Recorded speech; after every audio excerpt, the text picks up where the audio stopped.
based on what I've seen from a lot of my friends, is it can come across as negative. The assumption is I'm working for free. Yep. And you, like, if you say you phrase it differently, I'm learning for free, that really does put a spin on it. Some of them used it to jumpstart into different careers in different fields. So starting as a sports trainer, volunteering, you learn from the physio that you're with, and then you've got an in for their clinic, and you have essentially done your interview with them. So you can phrase it that way.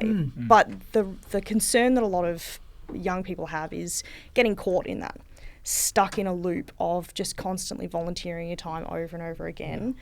You then stop getting the benefit of learning from it because you've done it for a while, but then you can't progress. How can you earn from that? And so that's a big fear of a lot of people when it comes to volunteering. So I think phrasing it differently would be gain better understanding for the individual about what that means. Yeah. Because I think it is, for me, I don't know whether it was all about the learning per se. Some of it was totally altruistic. We've all done that in different spheres of our lives as well.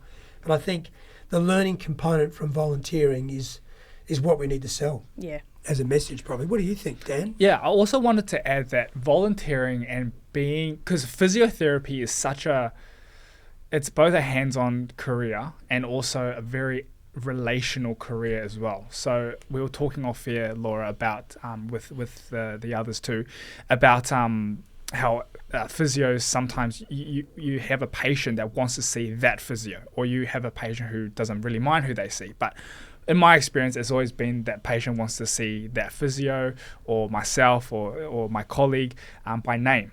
So I think physio is such a relational career. So I think being in an environment where you're volunteering your time and you're at a sporting event and you're building those connections with the participants, it builds, it allows them to see you, and it shows your face. And I think there's a lot of benefit in showing your face and being genuine, being yourself in these sporting events, building those connections with them so that they understand that, hey, you're not just a physio, you're actually a really nice person as well. So then next time they have an injury and they need physio services, they'll think of you, or they'll refer someone to you because they've had a conversation with you.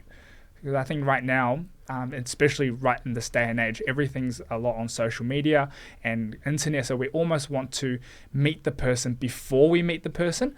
And I've had a lot of people book in because they said, they've seen my stuff on socials, they've seen me talk, and already they feel like they've stripped away a lot of, not clothes, stripped away a lot of those I've barriers. seen you post progress though, Dan. You are starting to get got to get that clickbait, you know. Yeah, so I think it is a lot of benefit in volunteering in the community. Yeah, I think expanding on that is starting it early as well. One of the big things that I noticed a lot of my teachers at uni were saying was the biggest lacking area pre-placement was talking to people. Students were very rigid. They didn't know how to approach people. And so, I've come from a background of coaching gymnastics, so I know how to talk to people. That's 8 years of me training in that field and learning how to talk to kids and parents.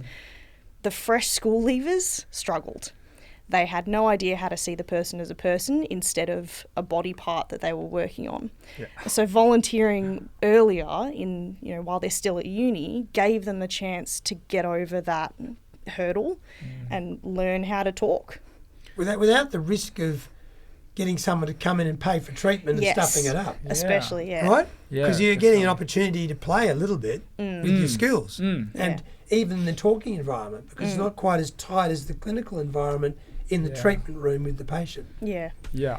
And I want to add on to that too, because I think that's one of the most important skills as a physio is your communication with the patient. You can know all the right things, all the right treatments, all the right protocols, but if you can't convey that into the patient in a way that's understandable for the layman's, then essentially you know all the stuff, but it's kind of useless, right?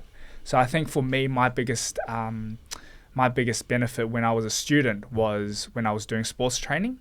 That was a paid gig, so that was just a bit of bonus.